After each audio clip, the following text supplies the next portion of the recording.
Audio Jungle.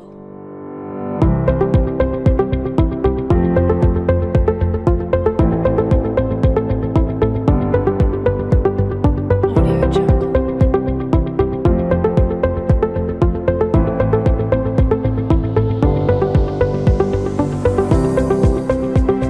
Audio Jungle.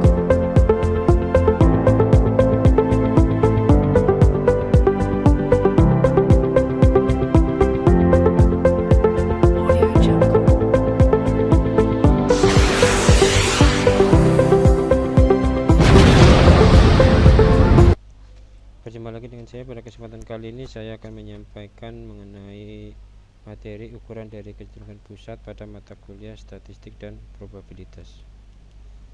Kesempatan ini saya melanjutkan mengenai ukuran letak. Berarti ukuran itu merupakan ukuran dari statistik yang menggambarkan letak dari suatu data, termasuk letak yaitu nanti akan bahas mengenai median, kuartil, desil, kemudian adalah persentil. Selanjutnya saya akan menjelaskan masing-masing dari definisi dan penggunaan dari ukuran letak tersebut. Median itu merupakan suatu nilai yang membagi distribusi data menjadi dua bagian yang sama besar, atau bisa dikatakan membagi suatu nilai dengan persentase 50% frekuensi bagian atas dan 50% frekuensi bagian bawah. Artinya nilai tengah-tengahnya itu berapa pembagiannya, sehingga frekuensi yang terdapat di atas sama dengan frekuensi yang terdapat di bawah.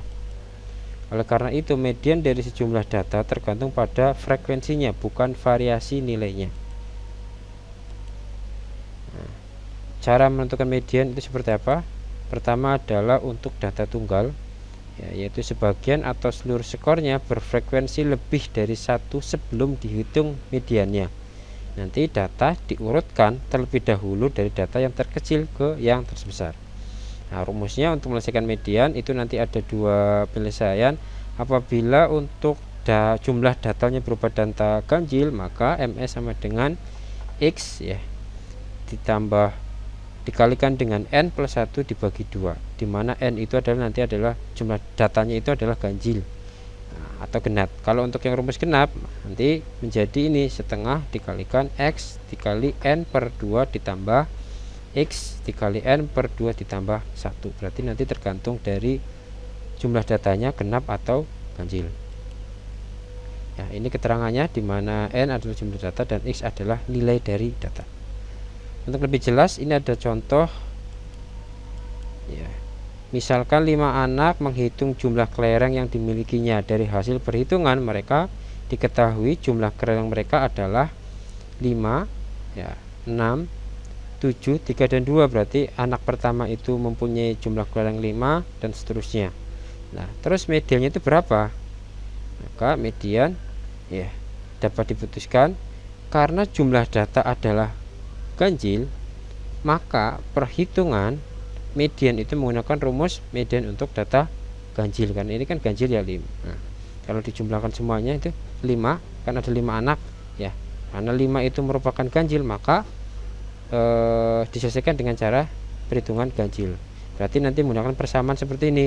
MS sama dengan X dikalikan N plus 1 ditambah 2, di mana N nya adalah 5 anak, ini jumlahnya 5 anak, 5 ditambah 1 per 2, berarti nanti adalah sama dengan X sama dengan 3. Berarti nanti mediannya di X sama dengan 3. Untuk bisa menentukan X sama dengan 3 itu bernilai apa, maka perlu mengurutkan data dari mulai data terkecil menjadi data terbesar. Kalau diurutkan seperti ini, berarti jadi 2, 3, 5, 6, 7. Karena di sini tadi median ditemukan adalah pada data ketiga atau X3, maka ini X1, ini X2, X3, berarti di posisi 5. Oleh karena itulah berarti medianya adalah 5 berada pada data ketiga atau X ketiga. Nah, contoh selanjutnya, misalkan ini ada 10 orang siswa dijadikan sampel dan dihitung tinggi badannya.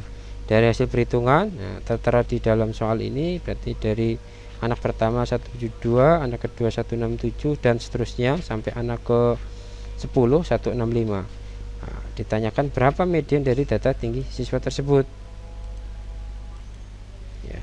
untuk menyelesaikannya, karena 10 itu berupa genap, jumlah anaknya kan ada 10, berarti benar gelap, maka bisa diselesaikan dengan perhitungan median genap, yaitu median sama dengan setengah dikalikan X dikali N per 2 ditambah X dikali N per 2 ditambah 1.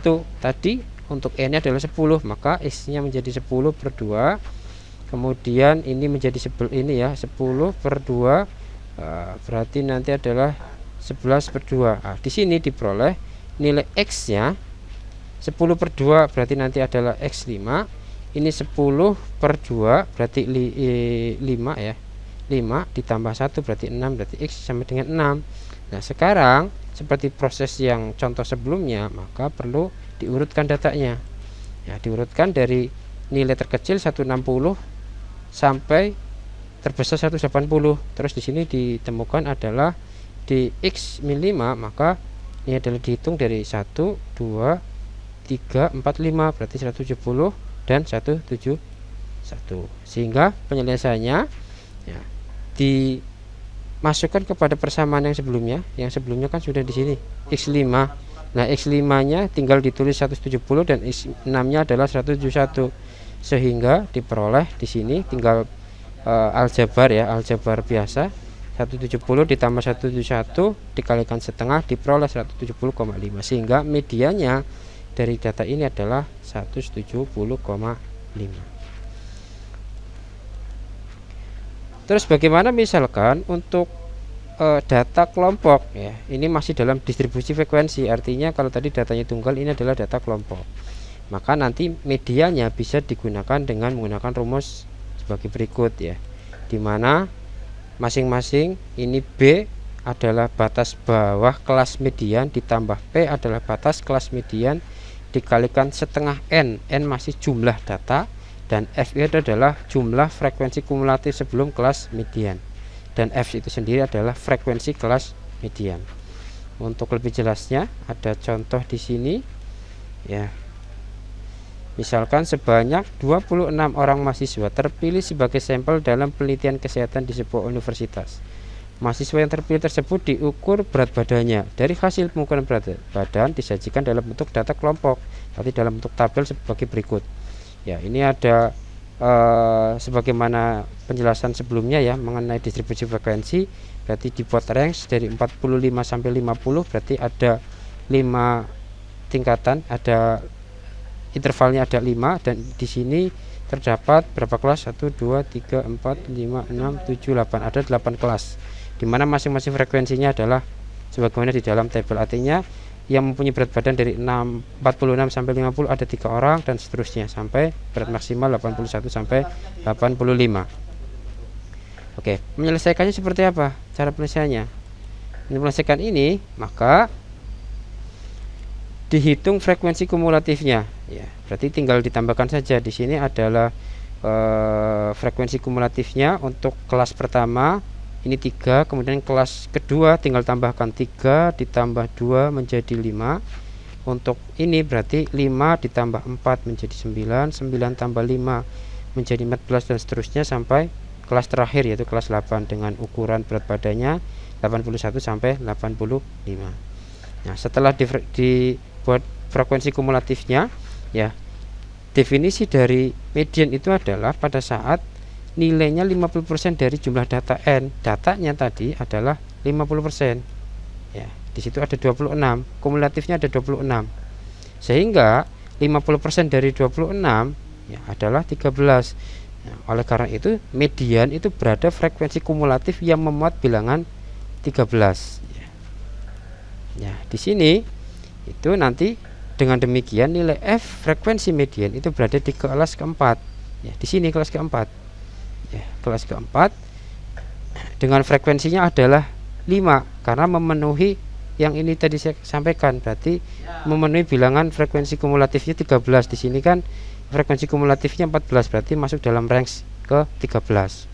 Nah, dari sini bisa dicari nilai parameter B-nya, batas bawah kelas median. Batas kelasnya di sini 61, berarti 61 dikurangi setengah, 60,5. Kemudian adalah panjang interval kelas. Panjang interval kelasnya 5. Nah, di dalam tabelnya di sini dari 61 sampai 65 berarti panjang intergrafnya 5, 61, 62, 63, 64, 65 berarti 5. N jumlah data 26. F frekuensi kumulatif sebelum kelas median, berarti nanti ditambahkan dari mulai 3, 5, 9 diperoleh nilainya 17 ya. 3, 5, 9. Selanjutnya frekuensi kelas mediannya di sini diperoleh adalah 5. Nah, sehingga di sini nanti adalah nilai F-nya adalah 5. Selanjutnya setelah mendapatkan parameter tersebut dimasukkan dalam rumus yang tadi. Ya.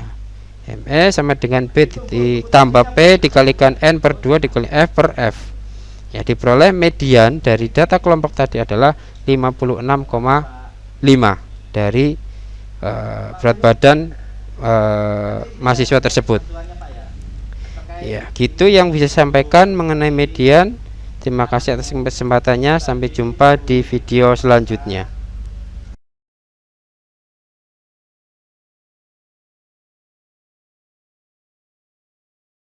Audio Jungle.